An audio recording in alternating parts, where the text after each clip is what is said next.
Alors, je me propose de faire des portraits de gens qui sont à la fin d'une vie professionnelle intéressante ou aussi qui ont posé un acte fort dans leur vie personnelle ou professionnelle. Donc, pour ce premier portrait, je voulais vous faire rencontrer un homme qui a œuvré toute sa vie dans le milieu. Ah, il y a un moustique tic juste là. Euh, dans le milieu végétal et animal, qui a côtoyé des millions d'êtres vibrants et qui étaient là sur Terre bien avant les hommes. Est-ce que vous entendez déjà de qui je veux parler? Leur nom commence par un A et finit par un EI et des fois même par un AI. Voilà, je veux parler des abeilles. Et moi, je me fais piquer par les moustiques. Et donc cet homme, il s'appelle Claude Bergin. Il est toujours apiculteur sur Aubagne depuis 50 ans.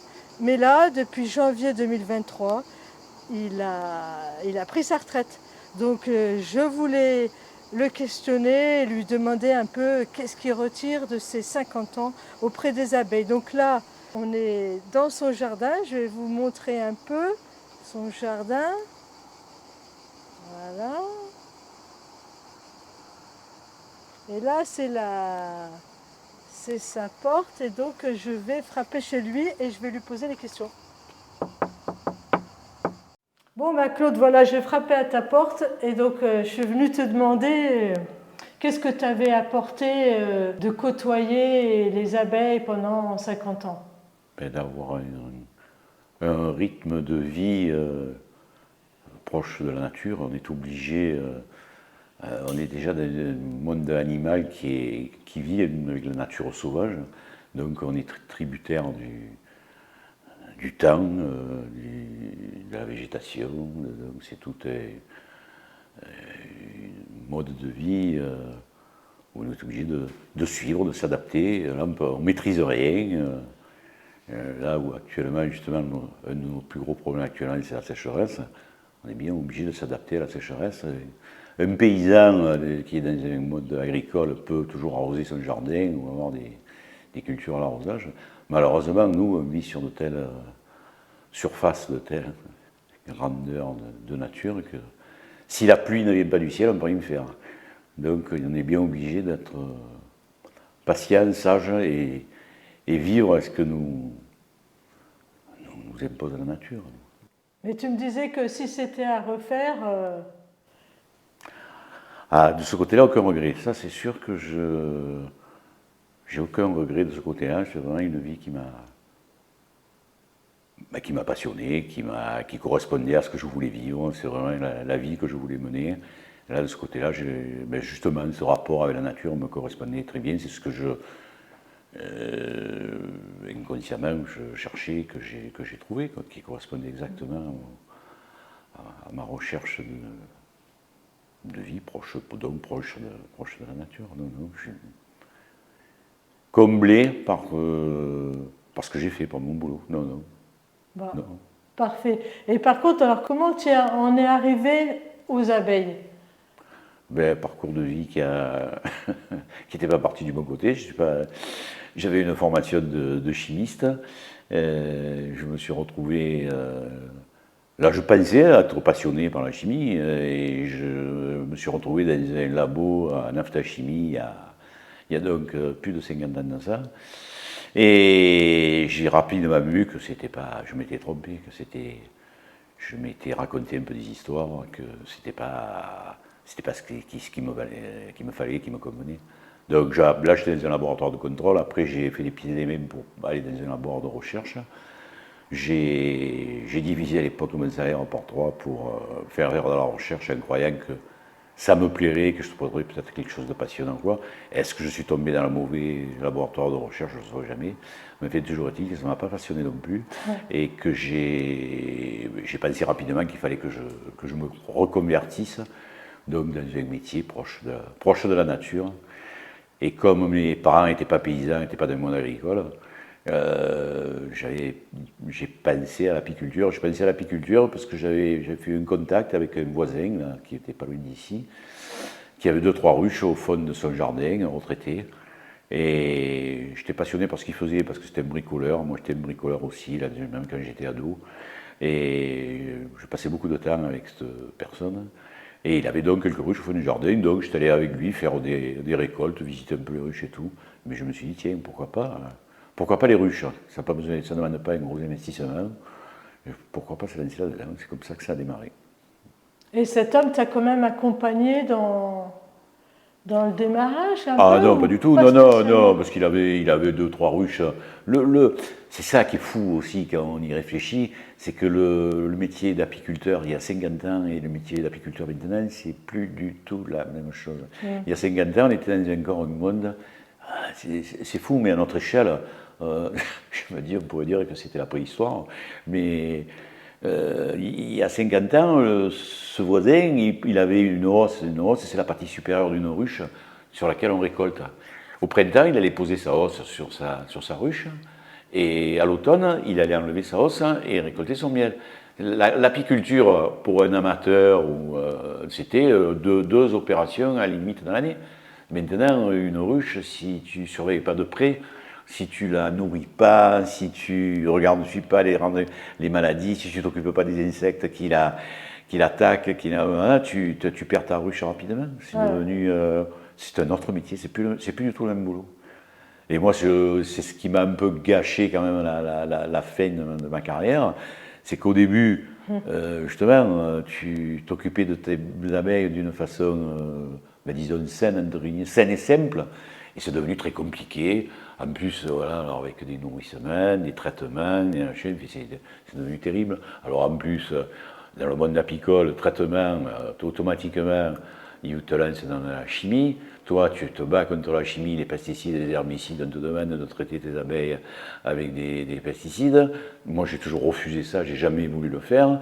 Mais tu es obligé de te débrouiller, de te dépatouiller là-dedans. En plus, ce que tu essayes de faire avec des gaz naturels ou des produits naturels, tu ne rentres pas dans les clous, on peut t'attaquer parce que tu ne fais pas comme les autres. Mais ça devient très compliqué. C'était le moment de partir, quoi, là. Presque. Oui, c'était le moment de partir et c'est un peu mon regret, c'est que justement, j'ai un jeune successeur, là, il y a des jeunes qui se lancent, et jusqu'à une dizaine d'années en arrière, je disais aux jeunes, si vous êtes passionné et que vous êtes travailleur, lancez-vous, allez-y, il n'y a pas de problème. Là maintenant, j'ai des difficultés à le dire, parce que je sais que le métier est devenu très compliqué, et à vivre, je ne sais pas où on va, quand je vois l'allure où ça s'est dégradé, je me demande dans 10 ans ou dans 15 ans, qu'est-ce que ça va être. C'est pas un message optimiste, je le sais, je suis désolé, mais c'est comme ça. Moi, je suis pour les messages qui sont ressentis, c'est comme ça. C'est du vécu. Et est-ce que justement tu peux nous raconter un peu tout ce que vous avez vécu pendant ces 40 ans, toutes les ennemis qui sont arrivés sur les abeilles? Oui. Mais justement, les problèmes avec les abeilles. Oui. Mais la première alerte, c'était il y a une vingtaine d'années, ou presque 30 ans maintenant. Un petit insecte qui s'appelle le varroa, qui se colle sur les abeilles et qui les pompe. Mais alors justement, tout à l'heure je parlais, il faut s'en occuper. Ce varroa, si tu ne l'élimines pas d'une façon ou d'une autre, au bout d'un an, ta ruche elle est morte. Déjà. Alors on a eu cette bestiole-là il y a 30 ans. Après, on a eu des virus. Mais juste, je t'arrête sur le varroa. Comment on vous êtes formé, on vous raconte, on vous dit ce que c'est, comment vous pouvez le combattre, ou c'est chacun il y a un peu des revues quand même apicoles. Moi, je faisais partie d'un syndicat quand même. Il y a un syndicat apicole. Il y a une association aussi. On est très marginaux en agriculture, les apiculteurs, mais quand même des petites structures qui te donnent des conseils, qui te dirigent un peu. Et ce varroa, il est arrivé en quelle année, comment Il est arrivé phénomène de mondialisation, c'est ça, quand je parlais des virus, du varroa, le frelon asiatique, enfin, tous les problèmes, là maintenant il y a un frelon occidental, je sais pas, il paraît qu'il y en a un troisième aussi qui débarque, enfin c'est ça, c'est dû aux échanges, c'est la mondialisation, c'est le Covid, voilà, nous on a eu droit au Covid, les abeilles, elles ont les droits au varroa et au frelon asiatique et à tout un tas de virus. Parce que nous, le Covid, il y a eu de la recherche, ça touchait l'humain. Alors là, il y a eu du boulot dans la recherche de fait, des centaines de gars qui ont cherché, un fric fou qui a été mis. Mais nous, apiculteurs qui représentons presque rien, la recherche, on ne sait même pas les virus qu'on a dans nos ruches. Des fois, ça meurt, mais on ne sait pas pourquoi. Là, actuellement, il y a des mortalités dingues. des mortalités depuis une dizaine d'années. On perd 50-60% du cheptel toutes les années. Alors qu'il y a 50 ans, quand tu avais perdu 5% de ton cheptel, mais ça n'allait pas plus loin. Là, ça a été multiplié par 10. Pourquoi? Oui, on sait, voilà, je vous dis, les virus, là, alors j'ai dit la sécheresse, le changement climatique, c'est sûr qui nous affecte. Là, on a eu un printemps où des sécheresses de folie, ça fait 2, 3, 4, 5, 5 ans. On a les problèmes des pesticides qu'on dit qu'on va supprimer, éliminer. J'entends ça depuis que je suis tout petit, on va les réduire, Il y avait même un programme gouvernemental où on devait les réduire en 10 ans de 50%. Ça a été augmenté de 30%. Et c'est tout comme ça. C'est assez déprimant.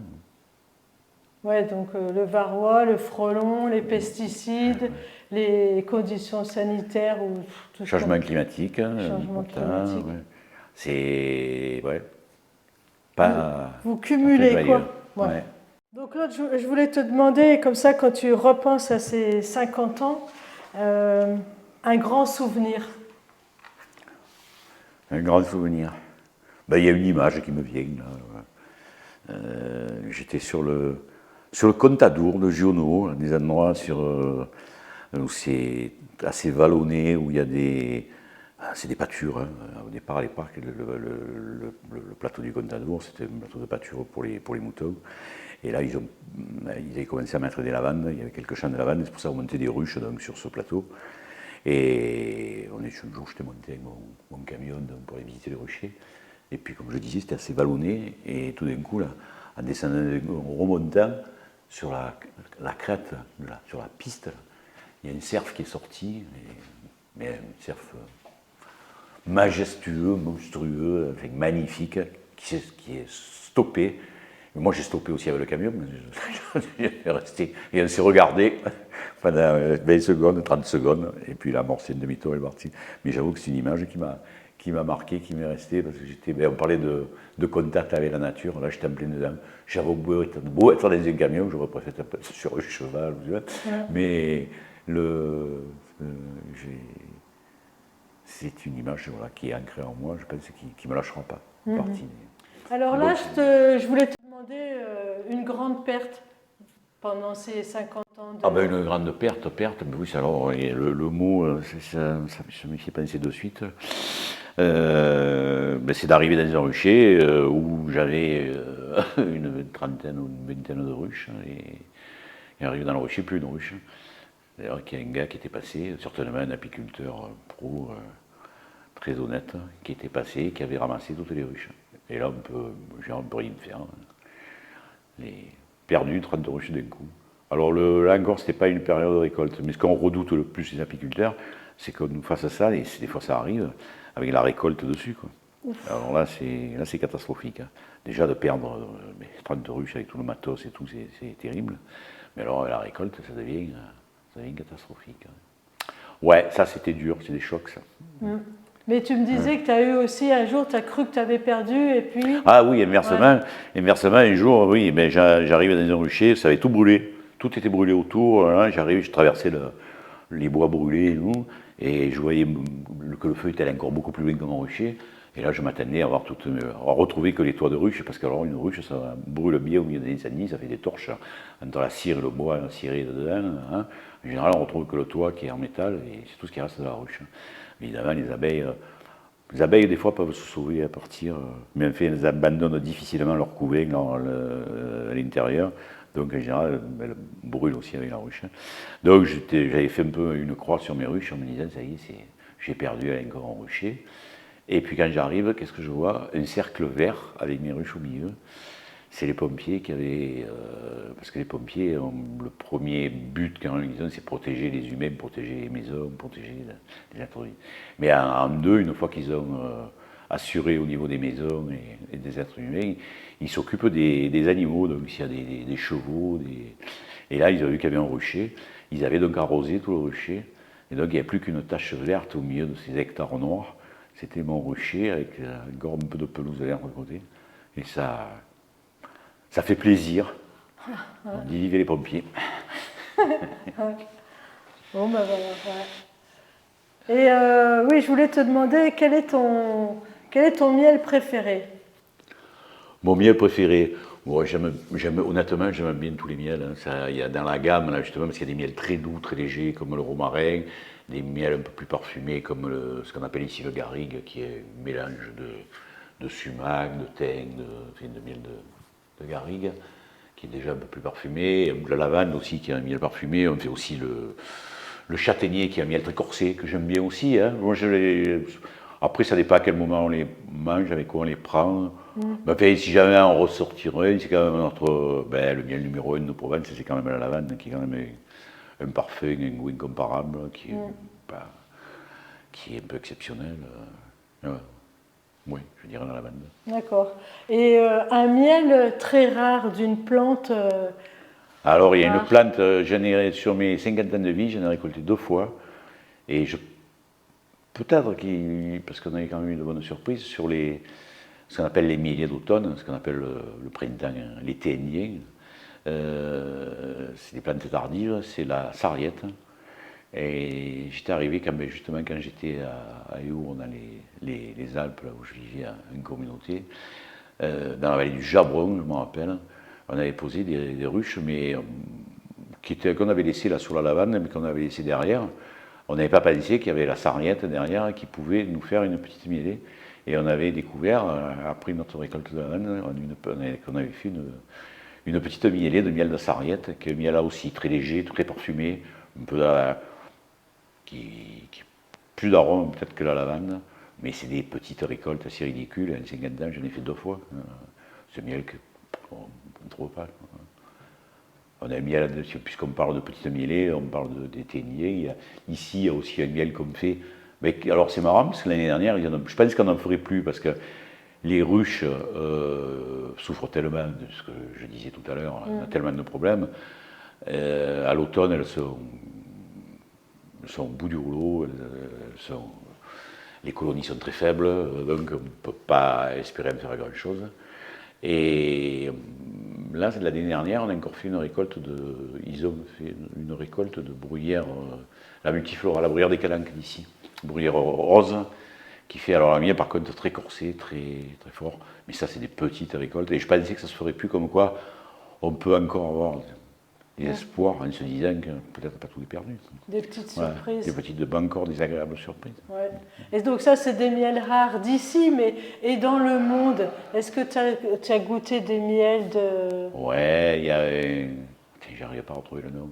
En Nouvelle-Zélande, il y a un miel, il y a une mode sur ce miel-là que j'ai goûté parce que je suis allé en Nouvelle-Zélande. Mais soi-disant, là aussi, c'était un miel qui te rend immortel. Je sais quoi, une histoire de fou qui se vend le prix de l'or, que j'ai goûté, qui est pas mauvais, hein, mais c'est un miel comme un autre, mais après on peut monter des histoires dessus et tout. Moi j'ai bien aimé le miel qui est dans les miels rares que j'ai goûté, je sais pas produit, j'ai bien aimé le miel de framboise, un miel très parfumé aussi, mais là aussi très rare. C'est un peu comme, c'est des gens qui font ça en montagne, dans des coins bien précis, comme moi je parlais de la sarriette, pour eux la framboise ça va être le même truc. Pas évident. Bon, bah écoute, est-ce que j'ai oublié de te poser une question importante que tu penses pour bien connaître, pour te connaître un peu, mieux connaître le monde des ruches, des abeilles, qu'est-ce que j'aurais pu te poser? Je dirais pas le monde des ruches, mais on n'a pas trop parlé de... Ça a été quand même une période importante de ma vie, où quand je suis parti avec mes ruches, je suis revenu quelques années après, mais je suis parti vivre quand même dans une communauté dans les Alpes, là. Avec mes ruches où on avait un troupeau de chèvres. C'était une expérience de vie aussi très, très enrichissante, très intéressante. Qui là aussi, bon, ça s'est terminé aussi, hein, on peut dire que ça soit très bien terminé, mais c'était une parenthèse intéressante qui m'a apporté beaucoup. Une expérience qui a duré combien de... Entre le début et la fin, entre le moment où on a commencé à retaper les bâtiments, ça fait quand même une dizaine d'années. Mais on a vécu là-haut, ça a été 4 ou 5 ans. D'accord. Et là, je voulais aussi juste aborder, pendant ces 50 ans, tu as voulu aussi être ouvert au monde extérieur et vous avez créé Peuple Solidaire et vous avez eu toute cette collaboration avec le Burkina Faso. Et je voulais aussi, derrière toi, je ne sais pas si on le voit là, voilà, je ferai un gros plan, il y a un crocodile. Et donc, explique-nous pourquoi le commande ce crocodile. Ce crocodile, ben, quand on va au Burkina, traditionnellement, ils nous font des cadeaux quand on part. Moi, j'y suis allé une vingtaine de fois, si ce n'est pas plus. Et la première fois que je suis allé, ils m'ont dit que c'était mon animal totem. Ils m'ont sorti ce crocodile que je garde donc depuis. C'est symbolique. Mais on parle d'ouverture. Ce que je voulais dire aussi que j'ai pas dit, qui était important pour moi, je dis que je me suis régalé dans mon boulot. Mais je ne suis pas resté constamment la tête dans mes ruches et dans mes abeilles. Ce que je disais qui était important pour moi aussi, c'est que je tenais, ben, commercialement aussi, hein, humainement et commercialement, à commercialiser mon miel directement, faire une vente directe. C'est-à-dire que j'ai toujours voulu faire un produit de qualité et j'ai tenu toujours à le vendre moi-même en faisant des marchés, en le vendant dans des magasins. Et là aussi, c'est une ouverture, je veux dire, au monde, parce que sur les marchés, tu fréquentes un peu tous les milieux, tout un tas de gens. Nous nous sommes connus, Madame Valérie, sur les marchés, d'ailleurs, je pense. Ouais, je pense. Ouais, donc c'est très enrichissant, c'est très intéressant. Je me suis régalé aussi à faire les marchés. C'était combien? C'était 3, mardi, samedi, dimanche ou comment? Ouais, mardi, samedi, dimanche. Oh là là, au début, quand j'ai attaqué, j'en faisais même par jour. Ben, parce qu'au départ, pas de clientèle, donc je faisais 7 marchés sur 7 jours. Et puis rapidement, je me suis retrouvé sur Aubagne le mardi, samedi, dimanche, parce que c'était juste à côté. C'était mon pays, c'était mes copains, c'était mon monde. Voilà, j'ai fini sous le garde-à-bain. Pas avec mes chèvres, mais avec mes abeilles. Ah, c'est sympa. Tiens. Bon, eh ben, merci beaucoup, Claude, De ta confiance. Ouais.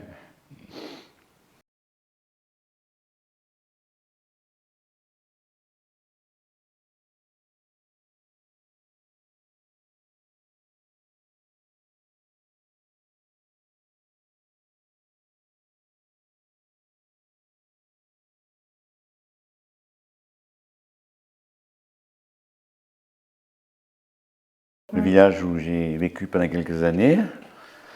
Donc nous, les paysans, les vieux Là, le monsieur, tu du disais? pays, qui nous apprenaient à semer. On a appris à semer avec donc le sac de jute devant le ventre et le geste du semeur. Mais ça aussi, symboliquement, ça c'est génial. Moi, je me suis régalé. Apprendre à semer, c'est des gestes de base, de survie, des gestes qui ont été faits pendant des milliers d'années, qui sont complètement perdus maintenant. Là, je suis tombé sur des gens qui travaillaient que comme ça, quoi. Je suis tombé sur les derniers, là aussi. Tu es content d'avoir connu ce monde. Ah oui, voilà. Ouais. Voilà, on a fait de la maçonnerie parce qu'on a. Ça, c'est la fée électricité qui arrive à la maison quand même. Et tous les bâtiments, on a reconstruit 10 bâtiments. Voilà, ça, c'était une partie de l'équipe de la communauté en question. Et là, ils sont encore tous vivants ou oui. Cancer, parti. Voilà, berger du village à qui on. Chasse-neige.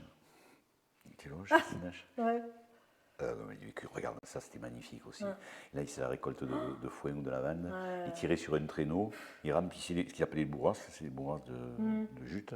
Il les remplissait, après il les mettait sur un traîneau. Le chemin était tellement étroit, tellement pentu, qu'il travaillait avec des traîneaux. Même l'été, il travaillait sur des traîneaux. Mais tu vois, tu les as là. Là, il faisait des foins, tu vois. Le foin, alors de la neige. Les vieux, tu vois, le bourrasque, il le transporte. Parce qu'on était rendu des bagnoles. On était à 1000 mètres. Là, il y a la douche, notre douche. Il y a des. On avait le tracteur, on avait racheté un vieux tracteur d'occasion, un tracteur russe, Rafto, je te dis pas. Soit disant c'était un 4x4, mais il s'enclenchait quand une certaine moment, une descendante, tu sais jamais si elle s'enclenchait ou pas quand tu descendais.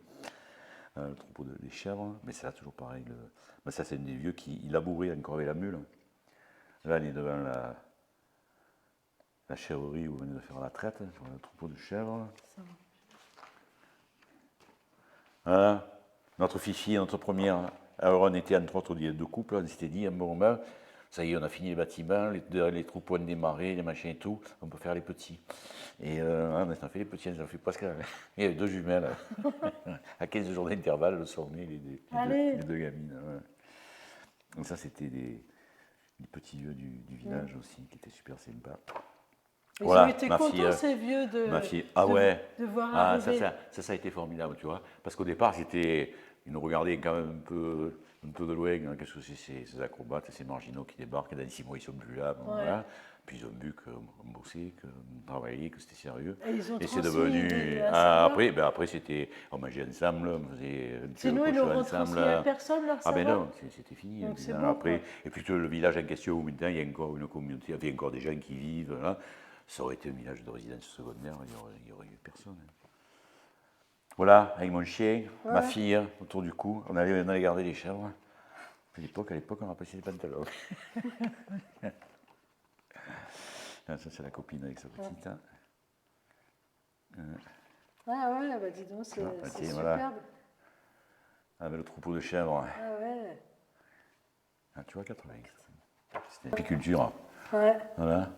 Travailler sur les ruches. Voilà. Voilà, regarde, petite faucheuse, j'avais acheté ça en Italie. C'est une faucheuse botteleuse, elle faisait les gerbes. Oh, mais je te dis pas. Mais c'est ça qu'il faut, ces dimensions-là, quoi, pas partir sur des trucs monstrueux comme. Ah, ben ouais. Et en plus, tu vois, là aussi, tu comprends bien qu'on ne faisait pas ça pour faire du fric, mais si on avait voulu, on pouvait faire du fric. Parce qu'on avait 30 chèvres, mais on en aurait pris 60 ou 80. Je veux dire par là que tu peux bien vivre si tu veux. C'était pas notre but, c'est parce qu'on cherchait juste à vivre. Mais avec 30 chèvres et 200 ruches, on tenait le choc. On était bien.